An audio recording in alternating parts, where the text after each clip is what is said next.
Olá, boa noite, pessoal. Tudo bem? A galera está chegando aí e também tem o pessoal que vai ver depois, né? Então, que vai assistir depois o RPG. Hoje nós estamos com um grupo muito legal. Eu estava bem ansioso para fazer essa entrevista, porque eu outro dia estava assistindo a internet e eu vi a página, né, o perfil da doutora Rosa de Moraes, que é uma médica do Hospital das Clínicas de São Paulo, e eu vi uma live de vocês. Eu assisti aquela live, fiquei muito empolgado, né? Essa galera é muito boa, e falei, vou convidá-los, né? E agora eu tô sabendo que vocês são de São Paulo, melhor ainda. Olá, boa noite, paz, Adiade, não sei se é assim que se fala, já deu um alô aqui para nós. Eu vou fazer o seguinte, eu vou pedir para vocês se apresentarem, me apresento e aí a gente vai conversando, tá bom? Raíssa, você pode começar? Posso sim. Bom, meu nome é Raíssa, prazer a todos, boa noite, né? Eu me formei em psicologia na Universidade Estadual de Londrina, no Paraná, e lá começou meu caminho bem focado na análise do comportamento, né, que é uma abordagem da psicologia, e porque lá também tem um enfoque muito forte na análise do comportamento. E depois que eu me formei, eu fui para a área, fui fazer o mestrado em análise do comportamento e entrei na área de jogos, que foi quando eu me descobri, porque na verdade eu nunca tinha trabalhado com jogos. Eu gostava muito de jogos, mas nunca havia trabalhado diretamente com eles. E fui cada vez me embrenhando mais nessa área. E aí então, quando eu voltei para São Paulo, também olhei no site deles, né? Me interessei bastante por eles, pelo trabalho deles, e fui atrás deles para entender como que era o trabalho deles e fui me envolvendo cada vez mais com a equipe D20. E aí agora sou parte integrante e venho fazendo um trabalho junto com eles. Muito bom. Você se apresenta para nós? Acho que tem alguma coisa errada aqui. Mas se apresenta para nós? Apresento. Bem, eu sou o Túlio. Eu e o Germano Henning, né, que não está aqui presente hoje, mas nós criamos o Grupo D20, nós somos psicólogos, analistas do comportamento. Nós somos aqui de São Paulo, capital. E a nossa... O que eu posso falar mais de mim é... Eu sou um nerd, né, então... É algo que eu gosto de ressaltar, sobretudo porque toda palestra que a gente é convidado para dar, para falar sobre atendimento de criança e adolescente, né, eu gosto de ressaltar da importância desse tipo de conhecimento por parte do psicólogo, uma vez que ele quer lidar com esse público, né? Tanto do ponto de vista de empatia, né, para o cliente se envolver com o processo terapêutico, a gente sabe que isso é extremamente importante, né? Essa questão motivacional no atendimento, principalmente de adolescentes, é bastante importante. Então, eu sou um aficionado por esse universo nerd, essa coisa de história em quadrinho, filmes, jogos e etc. E a gente joga com os meninos, né? Uma das práticas que a gente tem com os nossos clientes é o uso do RPG, né? Que a gente vai falando aí, vou tentando explicar um pouquinho mais à frente como é que funciona esse jogo. Mas basicamente é isso. Muito bom. Em primeiro lugar, pessoal, eu quero saber o seguinte: eu estou aparecendo porque eu olhei aqui na página e eu não estava me vendo. Então, as pessoas que estão dando um alô aqui, Janaína, Aida, Heloísa, dá um alô para mim, fala para mim se eu estou aparecendo, por favor, porque eu tô achando que não estou. Agora, também não sei se estou sendo ouvido, né? Em primeiro lugar, dentro da análise do comportamento, existem muitas vertentes, digamos assim, né? Porque é uma ciência complexa. E a vertente que vocês trabalham é a de habilidades sociais, principalmente, né? Quero saber se é isso mesmo. E que vertente é essa? O que é isso? Uhum. A gente não trabalha exclusivamente com análise com habilidades sociais, né? O foco do D20 é desenvolvimento de habilidades sociais, mas o que não quer dizer que a gente trabalha unicamente com esse tipo de repertório. Ah, mas basicamente a habilidade social, a gente tem alguns estudos que apontam que 80% de tudo que a gente sabe, que a gente tem como comportamento é habilidade social. Ou seja, é coisa pra caramba, e é inclusive um grande desafio dentro da psicologia a gente chegar a um consenso sobre a definição desse conceito, que é um conceito muito amplo porque envolve várias coisas, né? Ah, então, basicamente, a gente trabalha com habilidade social, mas não só. Inclusive porque a gente tem grupos, por exemplo, com crianças e adolescentes dentro do espectro autista, mas também esse não é o único diagnóstico que a gente atende. A gente tem TDAHs, a gente tem crianças sem nenhum diagnóstico, né, mas com queixas relacionadas à habilidade social. A gente atendeu também crianças com fobia social, de vários graus, enfim, depressão. Então varia bastante. Mas o nosso foco principal é o desenvolvimento de habilidade social. E acho que é um foco também muito importante, porque ele correlaciona com várias outras habilidades, como o rendimento escolar, o problema de comportamento. Então, vários estudos mostram que conforme a mais ou menos a criança ou adolescente é habilidoso socialmente, o rendimento escolar pode mudar, problemas de comportamento podem mudar. Então, é um foco importante que traz alterações para outros tipos de comportamento também. Interessante. Estão me ouvindo? Sim. Opa, tomara que o pessoal aí também esteja em casa, né? Agora acho que sim, eu vi na página aqui, eu apareci. Você falou que não trabalha só com habilidades sociais, é um único repertório que vocês trabalham. E eu queria saber o que mais vocês trabalham. Você falou aí dos jogos, né? Apareceu um pouco isso. E que foi um chamariz, né? Porque eu acho que o RPG é bem interessante. E o RPG ele serve para trabalhar também outros repertórios ou ele é para habilidade social e tem outras coisas que servem para outros repertórios? Então, não. O RPG ele é uma ferramenta motivacional que a gente usa com os grupos da gente, né? Então, bem na verdade, a gente vem conseguindo usar o RPG para qualquer tipo de demanda que apareceu para a gente até então, né? A gente trabalha, por exemplo, com demandas escolares. Né? Então, crianças com dificuldades de interpretação de texto, aquisição de comportamento de leitura, problemas matemáticos, enfim, a gente pode criar o RPG. A grande vantagem dele é essa liberdade que a gente tem de adequar a demanda do cliente a um contexto que a gente queira criar com o jogo. Então, a gente consegue usar ele para praticamente tudo, né, Raíssa? Sim, a gente modifica as histórias que a gente vem criando para a gente atingir os objetivos terapêuticos, as demandas que cada cliente tem para as melhoras deles, né? Interessante.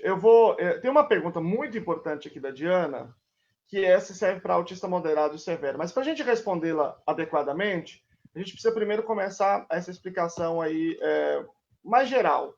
Primeira coisa, o que é RPG e que intervenção é essa que vocês fazem? Vamos lá. O RPG, ele é uma sigla para um jogo não eletrônico, né? Então acho que isso é bastante importante da gente dizer. E essa sigla significa Role Playing Game, que é o jogo de interpretação de papéis. Né? Então, basicamente, no RPG, cada cliente ele vai construir um personagem baseado num conjunto de regras.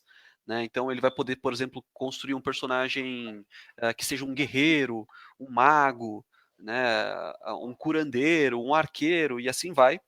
Né? E aí, dentro depois que ele construiu todo o seu personagem, a gente vai colocar uma situação para ele de desafio.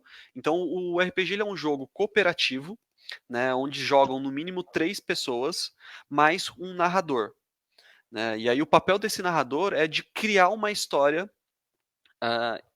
colocando desafios para os meninos que vão interpretar os seus personagens terem que resolver. Ficou claro? Acho que sim, acho que ficou claro, sim. Agora, como é que é a utilização disso terapeuticamente? Como é a ferramenta para utilizar isso terapeuticamente? Então, o RPG a gente tem usado ele da seguinte maneira.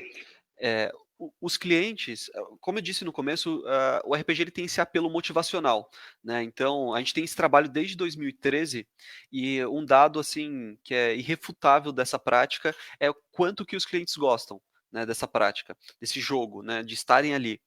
A gente só um adendo, né, mas a gente criou essa prática, né, a gente pensou nisso, eu e o Germano, lá em 2013, porque a gente tinha alguns clientes com quadros diversos e bastante graves, né, que não iam mais para o consultório. Clientes que já haviam passado por 8, 9, 10 tentativas de terapia e não aderiam.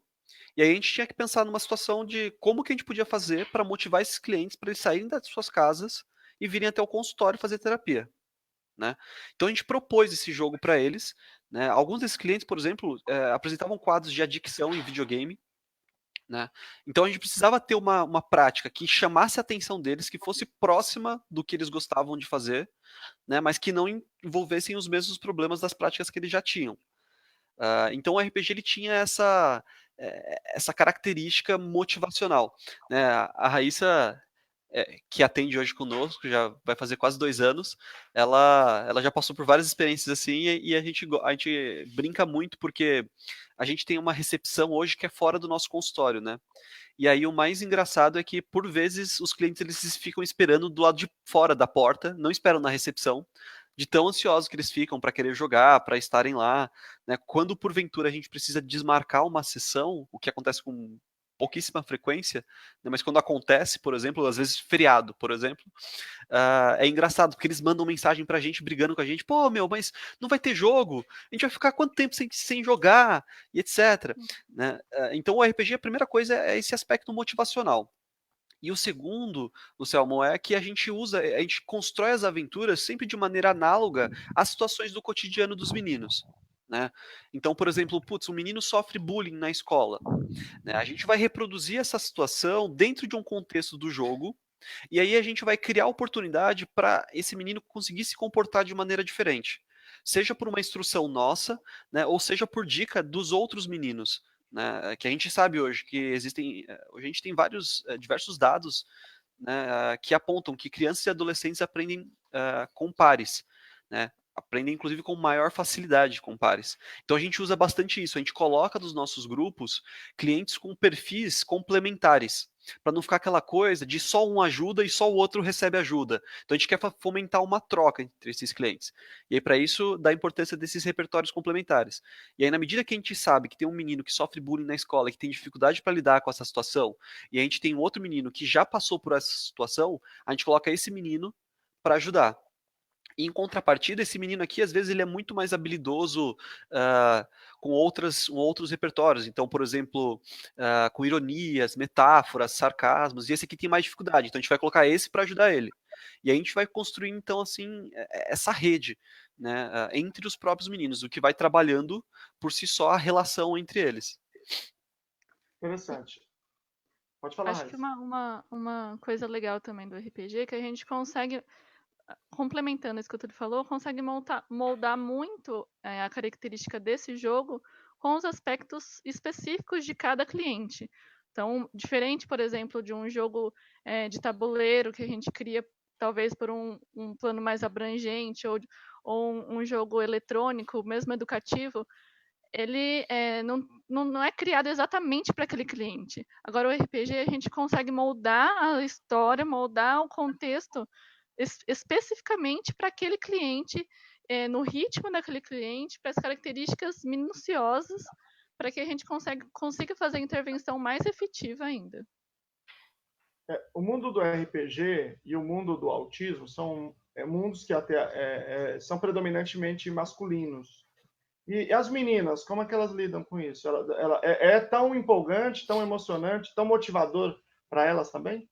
Então, ó, a gente tem aqui, não sei se para todo mundo a Raíssa está aparecendo aqui em cima, a gente tem uma prova aqui hoje.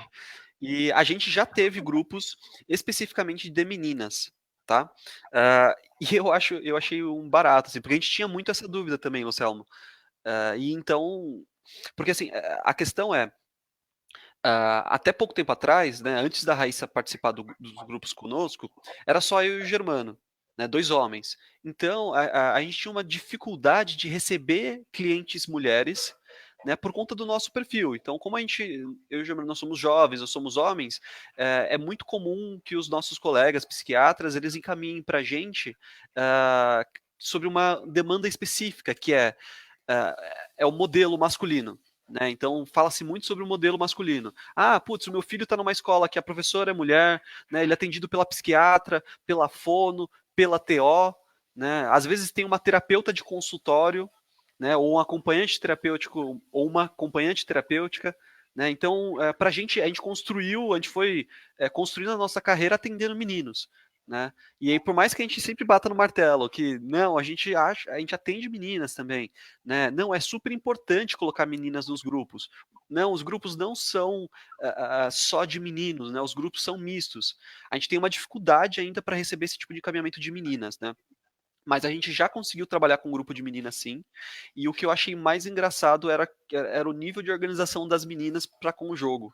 Né? Então os meninos chegam lá, jogam a ficha em cima da mesa, tal, senta de qualquer jeito, não sei o quê. As meninas não, elas têm todo um esquema de organização, né? Elas gostam muito mais da interpretação. Os meninos adoram interpretar também, mas as meninas têm um quê a mais, assim. Então é um jogo que atrai muito as meninas, né? E a gente sabe hoje, a gente tem dados de mercado que mostram que 56% do público de jogadores de videogame, de jogos eletrônicos, são mulheres já no Brasil. Um número bem expressivo, bastante, 56%. Puxa. Pois é. Agora vamos à pergunta da Diana, que ela tinha feito lá atrás, já que você deu uma boa introdução. A pergunta dela é o seguinte: isso é possível, pessoas com autismo moderado, severo, você tem algum tipo de arranjo que permite que eles também participem de alguma forma desses jogos? Uhum. Sim, essa é uma questão um pouco complexa, né? A gente trabalha com um esquema de avaliação, né? Então, quando o cliente ele chega para a gente por um encaminhamento, a primeira coisa que a gente faz é sentar com os pais, ouvir a história dessa criança com os pais, ouvir quais são as demandas dos pais, né? E aí, num segundo momento, a gente chama essa criança para o consultório para apresentar a dinâmica do RPG para ela e para fazer uma avaliação de repertório. Né? Então, a gente não separa por diagnóstico, como eu disse no comecinho. Né? Tanto que, por exemplo, a gente tem grupos a gente tem clientes autistas, TDAH, neurotípico. Né? A gente não separa os clientes por diagnóstico, e sim por repertório. E aí eu acho que um ponto importante é a gente levar em consideração uma questão que, a depender do grau de autismo, isso vai impactar, que é a questão de abstração. Né? Clientes que não conseguem, que têm dificuldade ou que não conseguem abstrair, geralmente são clientes que a gente não consegue encaixar no grupo. Né? Então a gente conta o enredo, introduz a questão da aventura, da narrativa, e são clientes que são muito. Eu esqueci o termo, são muito. Não é físico o termo. Concretos, são muito concretos. Né? E aí, por conta disso, a gente tem dificuldade. A gente já conseguiu inserir alguns clientes. Bem, autismo moderado a gente consegue inserir na maioria das vezes, mas mesmo quando a gente fala em termos como moderado e grave, a gente está falando do espectro ainda, né? Então, eu acho que o que fica de mensagem é que a gente precisa fazer essa avaliação para ver se a gente tem. O que a gente sempre fala para os pais a gente precisa ver se a gente tem grupos, se tem algum grupo com perfil para o seu filho. Né? Caso, no momento, a gente não encontre um grupo, a gente tem uma lista de espera, né, que costuma rodar com uma certa velocidade. Então, a gente tende a conseguir montar grupos com uma certa velocidade. Né? Agora a gente vai estar mudando para um espaço um pouco maior, né, para um consultório maior, mais adequado. Isso vai facilitar com que a gente consiga expandir a intervenção para outros dias da semana. Né? Então, tem todas essas questões. Mas clientes com autismo moderado a gente consegue incluir, sim. Né? A gente já conseguiu, a gente já teve uma experiência muito bacana, assim, foi uma experiência muito marcante para mim e para o Germano, que foi um cliente com autismo moderado, né, mas um moderado quase para o grave, assim, ele não conseguia abstrair, né, e a gente foi fazendo um trabalho de formiguinha com ele, assim, para ele conseguir ser inserido ao grupo, né, o personagem dele, no final das contas, ele conseguiu criar um nome para o personagem dele, que era o Senhor Frio, né, então, só que foi um trabalho bastante complexo, mas que a gente tem muito orgulho disso, porque até hoje às vezes ele liga pra gente, fala com a gente, os pais vêm visitar a gente e tal. Então tudo depende dessa questão dessa avaliação. Onde que é a clínica de vocês? Agora, nosso consultório fica aqui em Pinheiros, né? Eu já vou falar o endereço novo, porque no final do mês a gente está mudando, né? A gente fica aqui na João Moura, né? Fica pertinho do Hospital das Clínicas. Então, É bem perto, né? A Rosa Moraes é do HC, ela que compartilhou aí. nós somos vizinhos dela agora. Legal. Bom, é o seguinte, nós vamos ter agora no fim do mês, no fim do mês não, fim dessa semana agora, o primeiro seminário nacional de autismo na vida adulta em São Paulo, no Novo Hotel Jaraguá. Porque justamente tem um gap aí, a gente não fala tanto de adolescência e vida adulta, esse é um grande problema. É um problema do ponto de vista do serviço público e do ponto de vista da própria produção do conhecimento, né? Você tem que eu conheço uma meta-análise de autismo na vida adulta, que é o National Standard Project. Então, a gente tem dificuldade de pensar um pouco isso. E aí vai minha pergunta: de que idade até que idade vocês conseguem trabalhar? Então, a gente não tem clientes adultos suficientes para formar grupo, né? A gente atende individualmente esses clientes adultos. Mas as idades dos clientes que a gente recebe são clientes de 6 a 22 anos, mais ou menos, né? Então, obviamente, esses grupos são... a idade é outro critério, né? Mas um critério que vai visar também o repertório, ou seja, o carinha que tem 7, 6 anos, ele vai assistir lá Backyardigans, né? O Thomas, desenhos assim. O carinha que tem 13, 14 anos, ele já está vendo outros tipos de desenho, né? Então, por uma questão de adaptação de repertório, os clientes também são separados por faixa etária. O que a gente costuma fazer a depender do caso, né? Porque levando em consideração a análise do comportamento, então a gente faz análise de sujeito única, mesmo que a intervenção seja em grupo, ou seja, os clientes estão em grupo, mas cada cliente tem seus objetivos específicos, né, a serem trabalhados. E aí o que a gente faz em alguns casos a gente varia um pouco essa idade. Então, se a gente tem um cliente que tem 12 anos, né, mas ele está muito aquém, né, ele está com um repertório de um cliente de 7 anos, a gente joga ele para um grupo de 12, dependendo da situação. Então, a gente vai adequando. Mas, basicamente, de 6 a 22 anos. Você tocou num ponto importante, que é a questão do delineamento de sujeito único, porque a análise do comportamento não tem eu acho, tem provavelmente, a gente registra comportamento e a gente tem que ter clareza, os pais têm que ter transparência com os pais, eles têm que saber tudo que tem todo dia, a evolução, a gente tem que montar gráfico, enfim, tem uma relação de exatidão com o dado. E aí, como é que vocês, o sujeito está jogando lá RPG, como é que vocês registram esse dado? Então, no começo, a gente tentou registrar, mas a gente fracassou porque são muitos clientes e o curioso, Luciano, é o seguinte: por mais que a gente estruture a sessão, né, conforme a gente está contando a história para os meninos e os meninos estão envolvidos na história e querem participar, às vezes acontece situações nas quais um cliente que a gente não estava olhando para ele nesse momento, ele apresenta um comportamento-alvo que a gente precisa investir. Então, o RPG ele dá essa plasticidade para a gente guinar, né, a história para dar conta dessas oportunidades, né? Por conta dessa plasticidade da intervenção, fica bastante difícil a gente fazer registros escritos, né? Mas o que a gente faz hoje a gente filma a maioria das sessões, né? Então a gente filma por alguns motivos.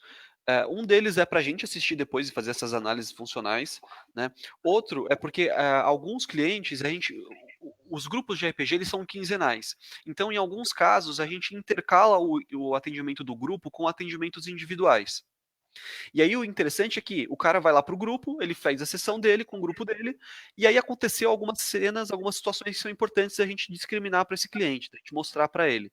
Na sessão individual, a gente pega esse recorte dessa filmagem e mostra para ele, né? Então a gente passou por várias situações no começo de clientes que a gente chegava para ele na intervenção individual e falava: olha, tá acontecendo assim esse assado, né? Olha, vamos fazer diferente porque o fulaninho olhou assim para você.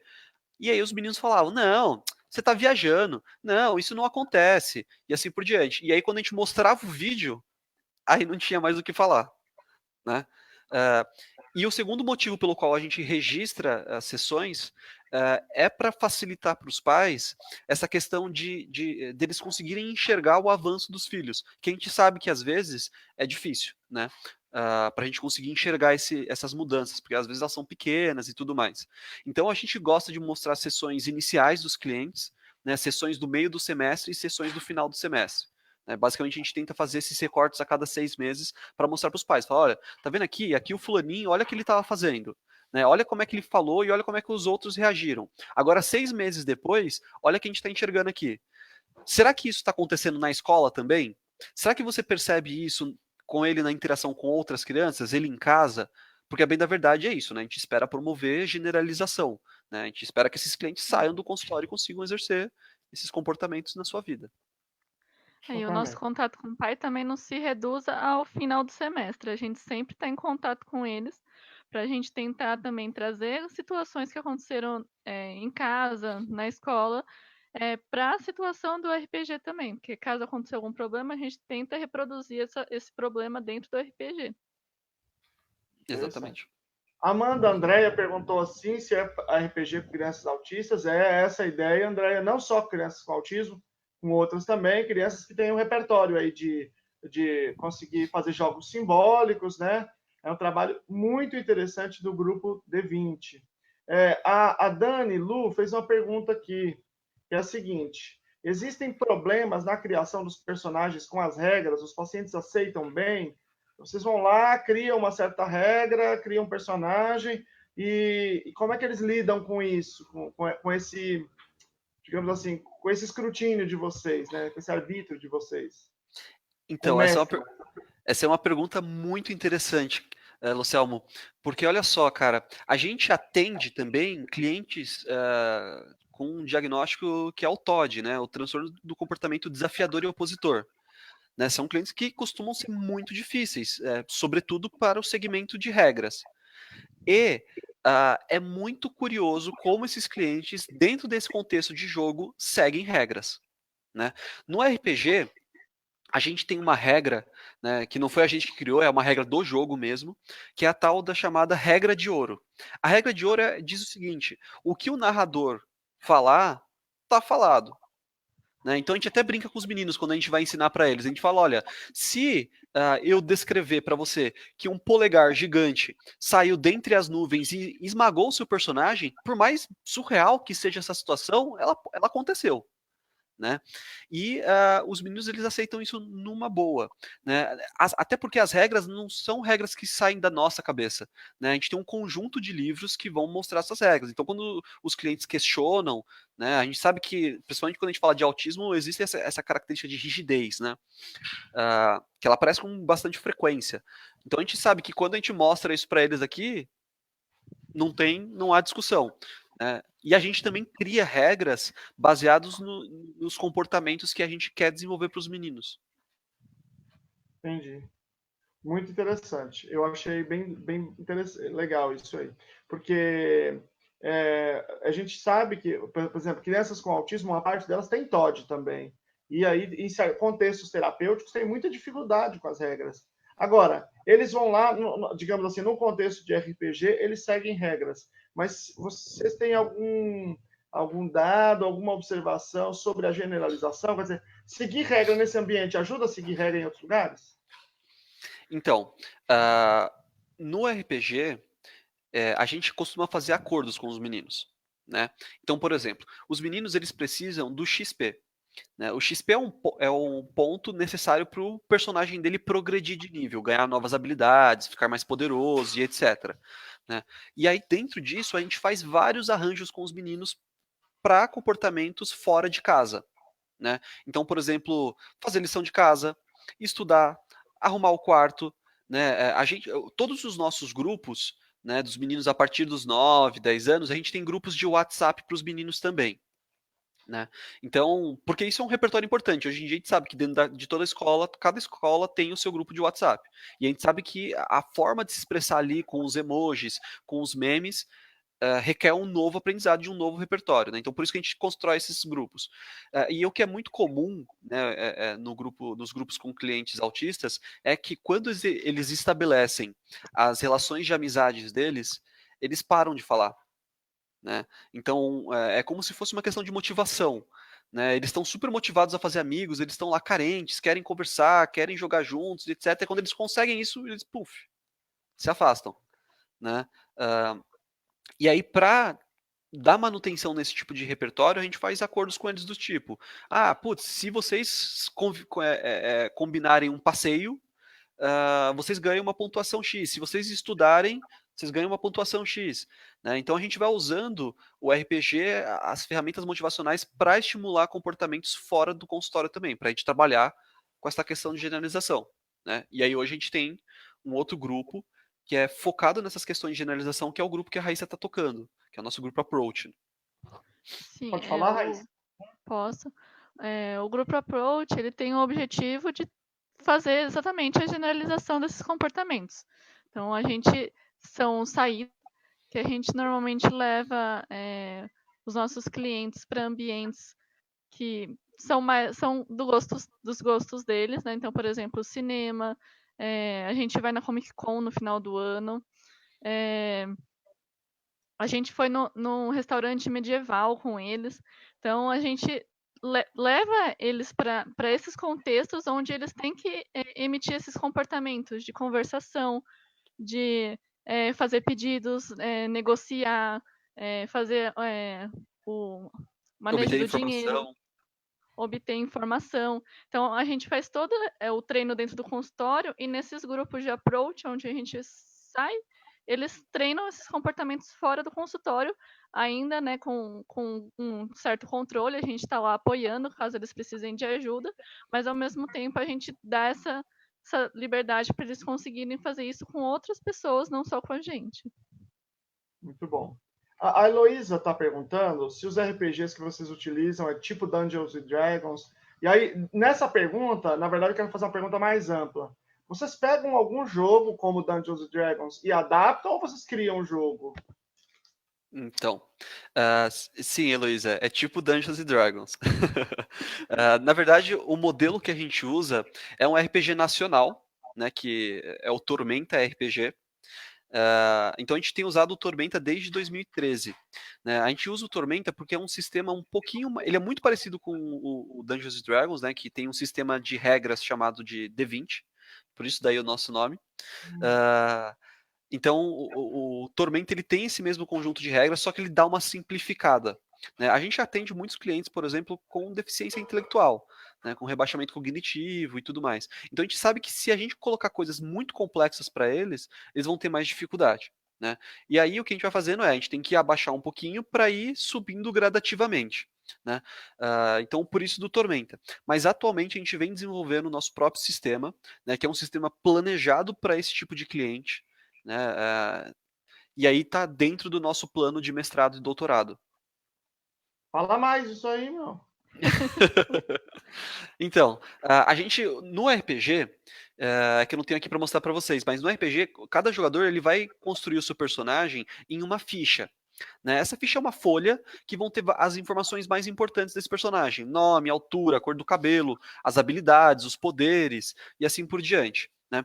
Só que uma ficha tradicional, eu tenho até aqui, vou tentar mostrar. Posso tentar mostrar, Luciano? Pode, claro. Uma ficha tradicional, ela tem muitas informações. Olha só, vê se dá para enxergar aí. Dá para ver. Né? Tá vendo? Tem muita coisa escrita. E não é só uma folha, né? Então, ó, tem outra folha aqui atrás, com mais informação, e assim vai. Os nossos clientes eles tendem a ter bastante dificuldade para localizar essas informações. Né? Então, a gente, em parceria com alguns designers aqui que estão colaborando com o nosso projeto, a gente vem desenvolvendo uma ficha que seja mais clean, né? Uma ficha que seja mais limpa, onde as informações sejam mais intuitivas para os nossos clientes.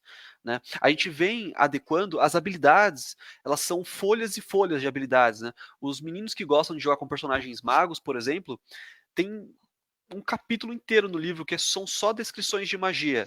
E aí eles ficavam, né, antigamente, assim, horas e horas só olhando magia e interagindo um pouco. Então era tudo que a gente não queria. Né? Então, por conta disso, a gente fez um sistema de árvore, né? É como se fosse um mapa mental de habilidades. Então, para ele chegar nessa habilidade última aqui, ele vai comprando as primeiras e vai ligando, né, por setas e tudo mais.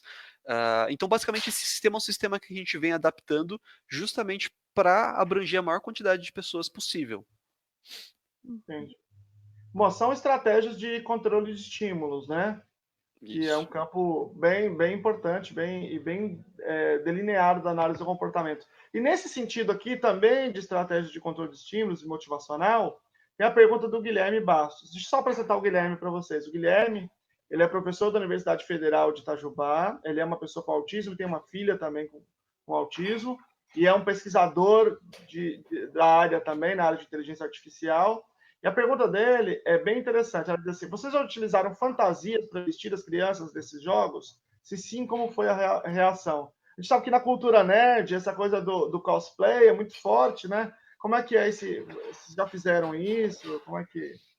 Então, a gente teve um projeto que a gente deu uma engavetada, que era um projeto de realidade virtual, onde os clientes colocariam os óculos e aí eles olhariam para os outros e veriam lá, por exemplo, se você olhasse para mim, eu ia estar com um chapéu de mago, se eu fizesse assim, ia aparecer a espada na minha mão. A gente engavetou esse projeto porque ele imbuía o óculos. E um dos repertórios básicos, né, quando a gente está pensando em autistas, é o contato visual. Né, o contato visual e a manutenção desse mesmo contato. Então, por isso a gente deu uma engavetada. Mas a gente já trabalhou com essas questões de vestimenta, né? Eles se divertem quando a gente coloca esse tipo de coisa. Não é algo obrigatório do grupo, até porque tem alguns clientes que preferem não fazer isso, são clientes mais reservados, que têm questões relacionadas à timidez, né? A fobia social, por exemplo, a gente dá uma segurada. Mas a gente faz isso sim. Né, a Comic Con mesmo, que é um dos eventos do Grupo Approach que a Raíssa está organizando, tem alguns meninos que estão preparando os seus cosplays, né, como eles chamam, as suas fantasias dos personagens para irem lá. Então isso nunca foi um problema para a gente, quando bem usado, né? Uhum. Raíssa, você que está trabalhando nesse grupo aí, eles têm algum engajamento, algum maior engajamento na cultura nerd, de um modo geral, e se eles também se reúnem para jogar fora do consultório? Olha, eles com certeza têm muito engajamento na cultura nerd, então tudo que envolve coisas geeks, Batman, DC Comics, Marvel, tudo eles estão sempre atentos, né? Star Wars. Então a gente sempre procura também promover eventos que tenham a ver com esse tipo de mundo deles, né? E sim, eles se reúnem fora, não apenas no grupo de approach, eles fazem reuniões entre os grupos, não só para jogar RPG especificamente, mas eu falei de saídas no shopping, no cinema, eles foram uma vez com a gente, mas eles já foram muitas vezes sozinhos entre eles, né? Ir no cinema sozinho, fazer jantares sozinhos, ir um na casa do outro, ajudar. Até a gente tem promovido agora algumas tarefas que um deve ajudar o outro em determinadas situações que o outro precisa de ajuda, como fazer tarefa ou se dedicar um pouco mais em entender as regras do RPG. E aí um tem que ir na casa do outro e ajudar nesse tipo de tarefa. E a gente tem tido bastante envolvimento, adesão deles nesses tipos de atividade. Então, a gente tem tido bastante feedback desses encontros deles e tem sido bem legal.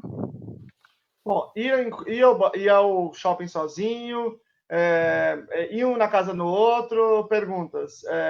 Sexualidade, mais ou menos inevitável. Como é que vocês trabalham isso? Como é que isso aparece aí no trabalho de vocês? Então, isso é uma questão que tem aparecido para a gente recentemente, né? Por mais que os trabalhos da gente sejam desde 2013, é bem curioso porque a faixa etária dos clientes parece que eles vão crescendo com a gente, assim, sabe? E agora a gente tem tido alguns grupos, se não me engano, são três ou quatro grupos de clientes com uma faixa etária de 15, né, de 14 a 17 anos, e aí agora tem aparecido essas questões. Né? Então, é engraçado que hegemonicamente eles estão querendo todos namorar. Então, assim, eles não querem saber. Oi? Para o pessoal que está em casa, travou aí um tempo? Deu um lagzinho aqui para mim. Deu um lag mesmo. Então você pode recomeçar a parte da sexualidade? Falo. Você falou só que era a partir de 15 anos, até aí deu para ouvir, que agora tem uma galera a partir de 15 anos. Isso. Então, a gente tem alguns clientes nessa faixa etária de 14 a 17 e essa demanda começou a aparecer. Né? Não são todos os clientes, né, nessa faixa etária que chegam com essa questão para a gente. né? Mas sim, eles têm trazido. E aí o curioso é que todos eles querem namorar, né? Então eles não querem ir pra balada, né? Paquerar, enfim, eles querem arrumar uma pessoa para ficar com aquela pessoa, né? E aí o que a gente discute muito com os nossos clientes primeiro eles precisam ter bem instalado um repertório de conversar entre amigos, né? Para depois dar esse passo que é paquerar, né? Então a gente vem discutindo com eles todas essas questões, né? Por exemplo, um dos grupos que os meninos já têm um repertório bacana de socialização, de interação, né? Eles estão começando agora a se organizar para treinar conversas com meninas, né? Porque isso é um ponto importante, né? Então, antes de querer arrumar a namorada, né? A gente falou para eles, olha, é importante vocês saberem conversar com meninas, né? E aí a Raíssa e a Priscila, que é a outra terapeuta que atende com a gente, fazem bastante esse jogo com a gente, né? Mas não só também, né? A gente, como eu te disse, tem um desses grupos, os meninos estão se organizando para ir no shopping puxar papo com as meninas. E é o que a gente deixa bem claro, né? O objetivo é vocês saírem para conversar com as meninas e não para paquerar. Conversem com elas, descubram elas, vejam se elas são meninas interessantes, se elas têm gostos em comum com vocês. Pensem que vocês estão conversando com elas para se tornarem amigos, né? Porque eu acho que o caminho do namoro é mais ou menos esse mesmo, né? Você descobre a pessoa, você vai conversando, você vai vendo coisas em comum, e aí quando você vai ver, você vai se envolvendo, né? E os meninos, eles tendem a ter uma fantasia de que se ele vai conversar com uma menina e ele quer namorar, ela já é um potencial alvo.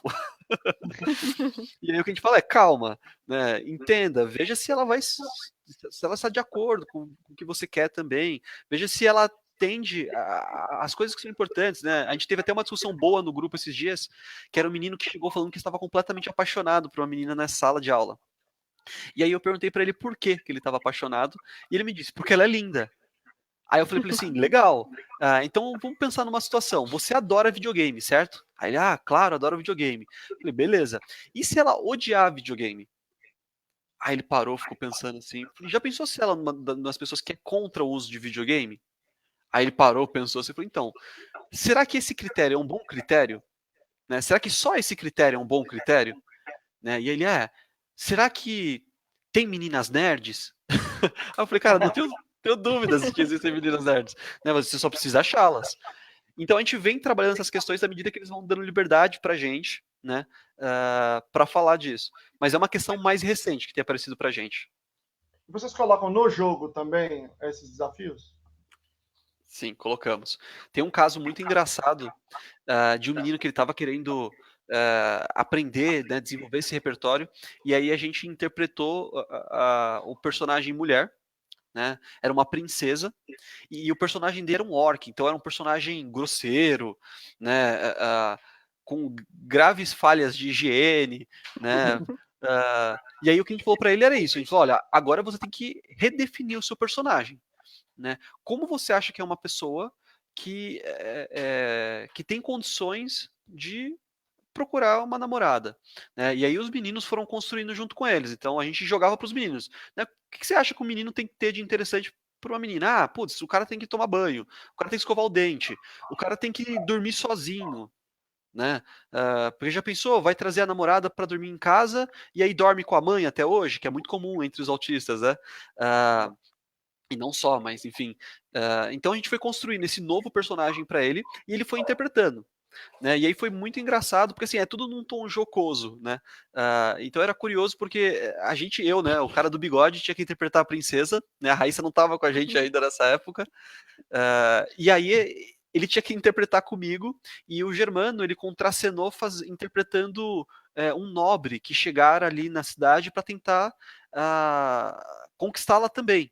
Né? E aí ele tinha que lidar com essas situações de o que era importante, como que ele tinha que flertar com a menina e tudo mais. E aí o que a gente fazia era, ao invés de eu ficar interpretando uma mulher, né, o que não condiz muito com a minha aparência, a gente colocava ele em questões de questionamento. Então, olha, e aí se ela chegar para você e falar, putz, o que nós podemos fazer para nos divertir hoje? Qual que é a resposta que você vai dar para ela?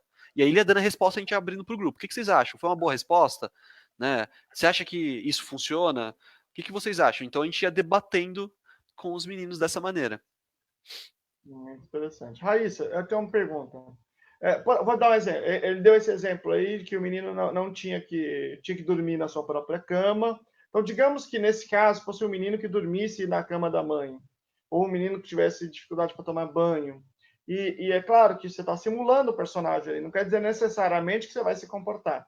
Então, quais são os desafios da generalização? Ou seja, se você percebe que isso está acontecendo em casa, mas quando não acontece, como é que é o relacionamento dos pais para levar esse comportamento da clínica para casa? Quer dizer, você leva o personagem, o pai conversa, você treina o pai de alguma forma, como é que é esse bate-bola com a família? Olha, como em toda terapia com criança, adolescente, os pais são, assim, ultra importantes. Eles andam junto com a terapia. Então, a gente sempre procura, quando esses problemas ou outros que sejam realmente prejudicando o andamento em casa, a gente sempre procura ter esse feedback com os pais, procurar treiná-los para consequenciar o comportamento de uma forma adequada, para às vezes punir o comportamento de uma forma adequada, para que a gente consiga também não só consiga essa generalização. Então não adianta a gente treinar esse comportamento dentro do consultório, ele está lá emitindo o comportamento adequado a 1000, e quando chega em casa o comportamento não é consequenciado de forma devida. Então a gente precisa fazer esse feedback com os pais, esse relacionamento direto com eles, para que esse comportamento sejam sempre consequenciado de forma correta em casa também. Tem pais que jogam com os filhos? Tem. Tem uma história muito boa de um cliente nosso que ele tinha uma das queixas, né, uma das questões desse cliente era uma dificuldade tremenda de relacionamento com o pai. O pai era uma pessoa muito punitiva, muito severa, né, e aí o menino, eles brigavam muito, né, a gente teve situações de agressão entre eles e tudo mais, tal, era um caso bastante complicado. E aí, como a Raíssa falou, a gente foi conversando com esse pai individualmente, foi conversando com esse menino individualmente, até que um dia a gente propôs pro pai, porque eles não tinham nada em comum, né? Eles tinham absolutamente nada em comum. Então, como é que a gente ia trabalhar essa relação, né? A gente precisava construir alguma coisa em comum. E aí a gente teve a ideia de chamar esse pai para jogar com a gente um dia, né?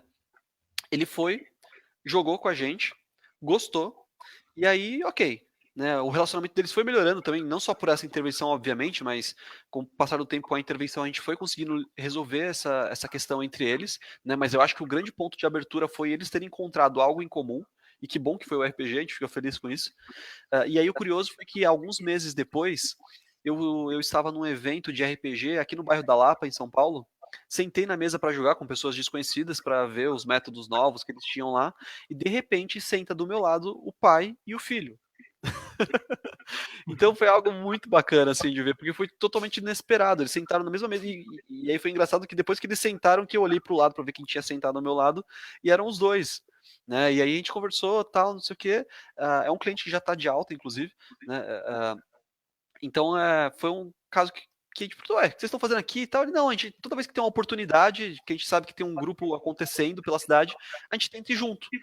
Né? E aí virou um hobby dos dois. Né? E é muito bacana, porque geralmente eles fazem personagens antagônicos. Então, um personagem é uma pessoa de aspecto bastante caótico, né? E o outro é extremamente leal, certinho, e aí eles vão brincando, né, com essas coisas, né? De um é contra o outro ali, então, mas é uma coisa super saudável. Né? Então, esse é um relato de um pai que jogou com seu filho, que joga ainda hoje, né? Que a gente acha super bacana. A estratégia de transferência de estímulos, né? Uma estratégia muito interessante. E eu acho quando eu vi isso, eu falei, pô, eu acho que é uma coisa interessante, que eu gostaria, por exemplo, de jogar com meu filho, né?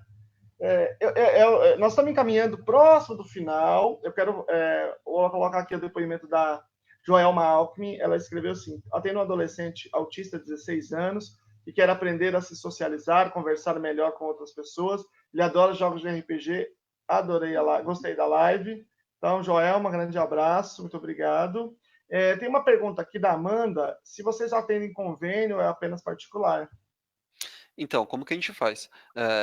Nós atendemos de maneira particular, mas o que vários clientes da gente fazem eles conseguem reembolsos dos seus convênios, né? A gente hoje, como a gente tem um volume significativo de clientes nos grupos, a gente negociava muito valor com os clientes, né? E aí chegou um momento que a gente estava perdido, assim, a gente não sabia, porque os valores iam oscilando, né? Então, para eliminar esse problema e para tentar deixar a intervenção mais barata para os pais, o que a gente faz em todo ano a gente cria um calendário com sessões do começo ao final do ano, e aí a gente divide o valor das sessões, né, por todos os meses, o que acaba que o valor ele sempre é fixo, né, ele é sempre fixo e não altera, e acaba que também fica mais baixo.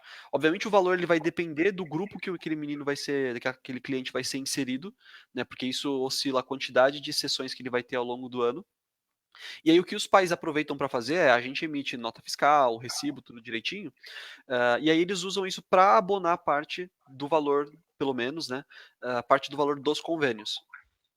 Tanto no grupo do RPG quanto nos grupos de saída também, no Uhum. grupo de approach.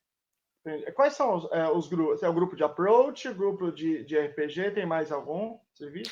Só para deixar claro, Lucelmo, todas essas intervenções elas não são obrigatórias, tá? Até porque cada uma delas tem um custo e tudo mais, né? Então, hoje a gente fala que, obviamente, o modelo que dá mais volume é o que a gente percebe que tem trazido melhores resultados.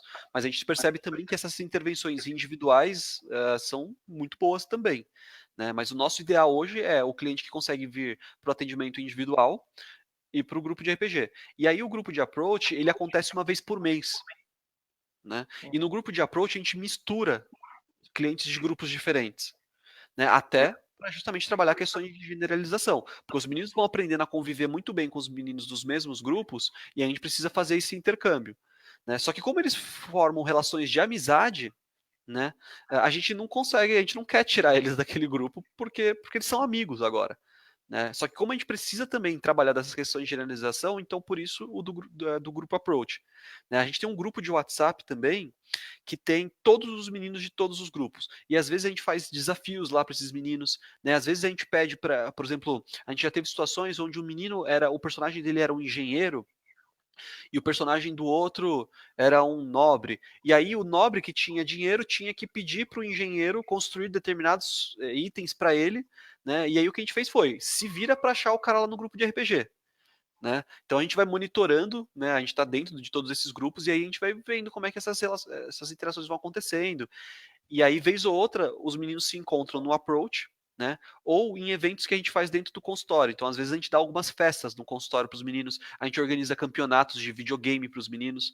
Né? A próxima edição vai ter campeonato. Vai ter campeonato, não, mas vai ter jogos de tabuleiro para os meninos. E aí o que a gente faz a gente tenta misturar eles o máximo que a gente consegue. E aí é legal, porque eles só se conhecem pelos nomes dos personagens, né? Então, sei lá, o Senhor Frio conversa com o Darkon. E aí os dois, são dois nomes reais, tá? De personagens. E aí, lá pelas tantas, quando a gente percebe que os meninos estão um do lado do outro, a gente fala assim, ô Darkon, olha aqui, deixa eu te falar uma coisa. Aí o menino olha pro lado e fala, você é o cara do Darkon que eu converso todo dia? Cara, eu sou o Senhor Frio. E aí eles começam, assim, como se conhecessem há muito tempo. Então é muito bacana, assim, os meninos se divertem muito. E a gente vai junto, né? Uma pergunta, jogos eletrônicos. A gente sabe que o RPG também tem o RPG eletrônico. A Zelda, tem o Mario RPG, tem vários, né? E como é que vocês, se vocês têm algum projeto com isso, alguma ideia, se acha que isso é negativo por conta da adicção mesmo em videogame? Aliás, está até agora no DSM-11, vai sair isso, né? E acho que vai ter muita comorbidade com autismo, que é bastante comum.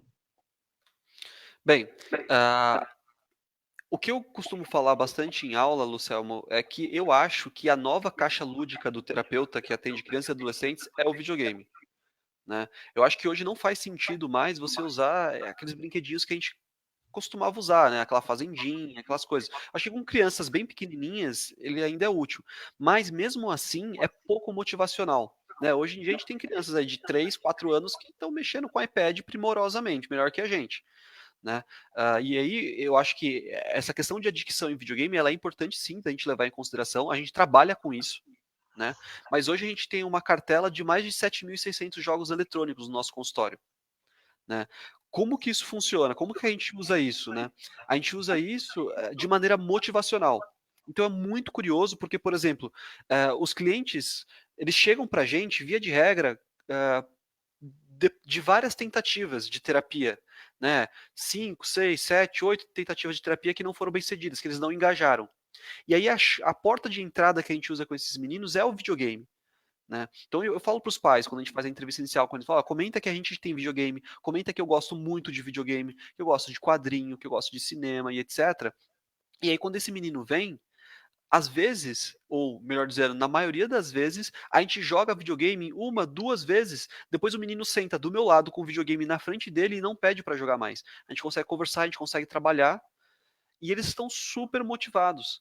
Né? Então eu acho que, como qualquer coisa, né, inclusive a análise do comportamento, quando a gente usa isso com boas intenções, quando a gente usa isso com parcimônia, com cautela, né, a gente tende a tirar o melhor disso. Né? A gente sempre tem essa atenção, né? A gente sabe que, por exemplo, hoje o videogame é uma forma de comunicação entre os meninos.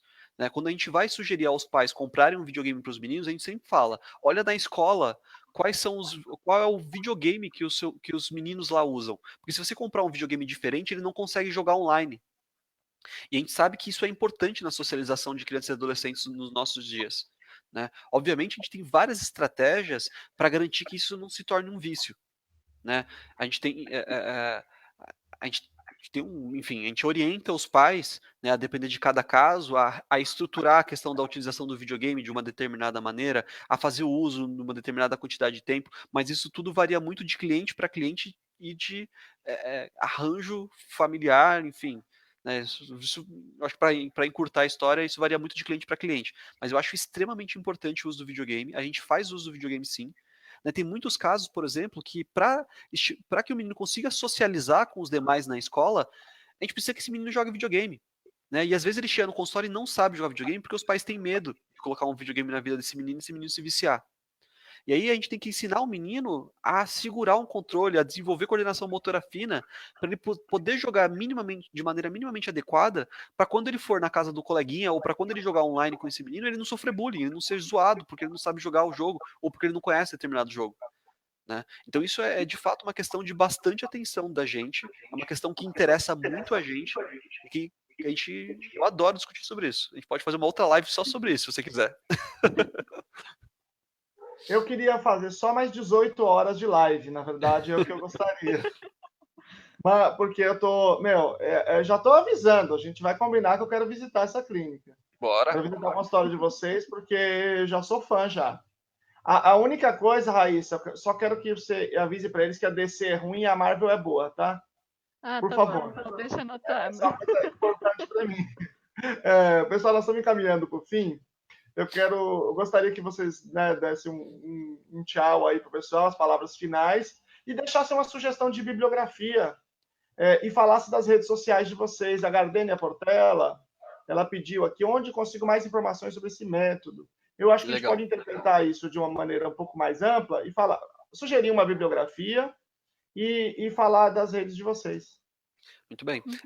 Se vocês digitarem Grupo D20 no Facebook ou no Google, já vai aparecer, tá? Só um adendo que o nosso site, ele caiu recentemente, né? A galera que trabalha conosco, a nossa equipe já está tentando resolver essa situação, né? Então o site está fora do ar atualmente, mas a página do Facebook ela tem todas as informações, telefone, endereço, tudo direitinho. Né? Lá a gente compartilha todas as entrevistas que a gente faz, né?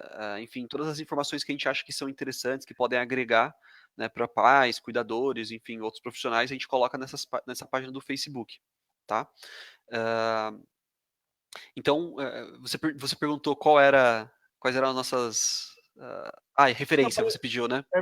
Você sugeriu uma bibliografia para o pai que quer começar a estudar isso? Porque na comunidade do autismo tem uma característica.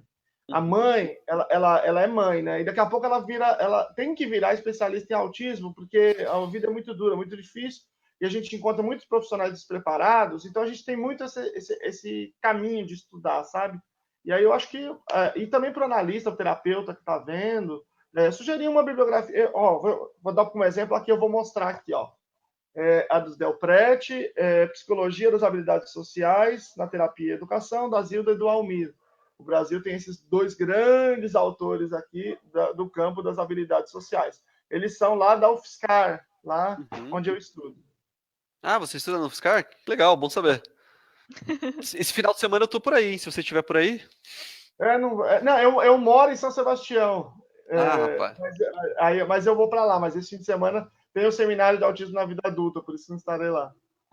Olha só, acho que uma bibliografia bacana sobre habilidade social, né, e sobre um outro conceito que tem sido bastante útil para a gente no consultório, né, Raíssa, é o conceito de competência social. Né? Então, só brevemente explicando, por várias vezes, Luciano, chegavam clientes para a gente com déficits em habilidade social, né? Isso era o que era passado para a gente. E aí a gente aplicava inventário, a gente conversava com esses meninos, avaliava, e os meninos eram primorosos quanto ao repertório de habilidade social. E mesmo assim eles não conseguiam fazer amigos. Né? Então a gente ficar com essa pulga atrás da cabeça, se pensando, meu, o que está acontecendo? Né? O cara ele tem um repertório, ele sabe como fazer, ele sabe fazer bem, no 1 a 1 ele faz bem, mas quando ele encontra par, ele trava. Né? E aí vem um conceito que vem sendo destrinchado há alguns anos já, que é o conceito de competência social, que ele basicamente vai dizer respeito à eficiência e eficácia do repertório que esse cliente tem de habilidade social. Então, né, a habilidade social é o repertório e a competência é a condição do cliente de aplicar aquilo no momento certo. Né? Então isso é um conceito relativamente novo, que vem sendo bastante discutido, e que ele é bem facilmente explicado no livrinho amarelo dos Del Prete também, que é esse aqui, ó. Olha só. Comportamento social, competência social e habilidade social. Né? É um livrinho bastante novo, né? Ele lançou esse ano. É o mais recente, né, deles. Então depois eu passo a referência para você direitinho escrito, se você quiser. Né? E eu acho que assim, referência literatura para RPG, eu acho que não é muito bacana não, para quem quer começar. Porque o RPG, a grande dificuldade que a gente teve ao longo de todos esses anos é falar para as pessoas o que é o RPG e as pessoas de fato entenderem o que é o RPG. Né?